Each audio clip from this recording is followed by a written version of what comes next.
The drive over the Ceylon Mountains to the Golden Valley of Tea in the central highlands of Sri Lanka was quite simply awesome.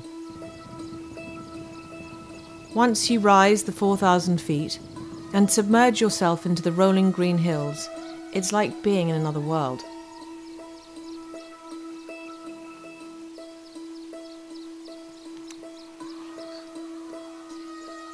While our quaint, charming bungalow overlooking Castlereagh Lake and a valley of thousands of dreams became our little slice of Shangri-La.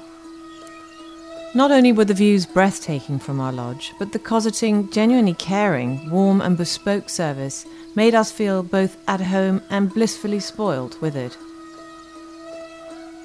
The lodges of Ceylon Tea Trails are the only relay and chateau establishments in Sri Lanka, and they do the acclaimed association proud. Aside from enjoying R&R at the bungalows, including massages and swimming, there are amazing hikes and trails, and for the very fit, an ascent up Adams Peak. Though I chose to row on the lake, and be rowed.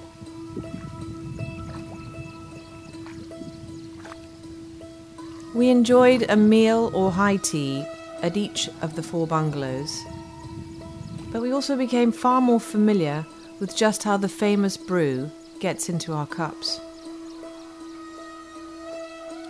The introduction of tea into Sri Lanka in the 1860s transformed a quiet economic backwater of the country into one of the most important economic mainstays of the colonial era.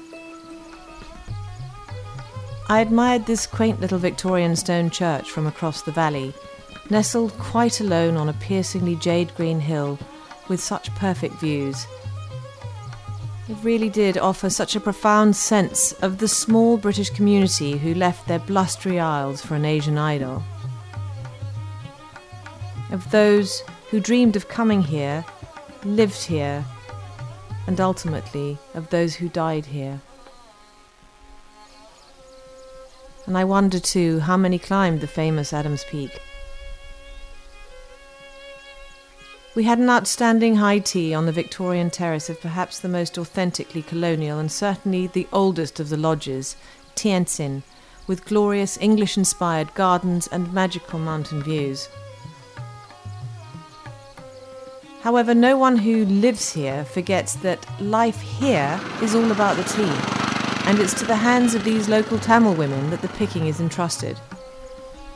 It's all about the delicate flick of the wrist, a skill that only they have mastered, making these women an extremely valuable asset within one of Sri Lanka's most valued exports.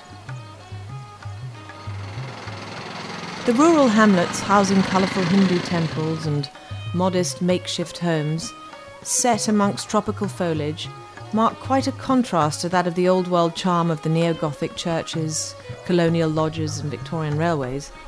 But all combined, it's absolutely beautiful. It's enchanting. In fact, this is an unmissable experience.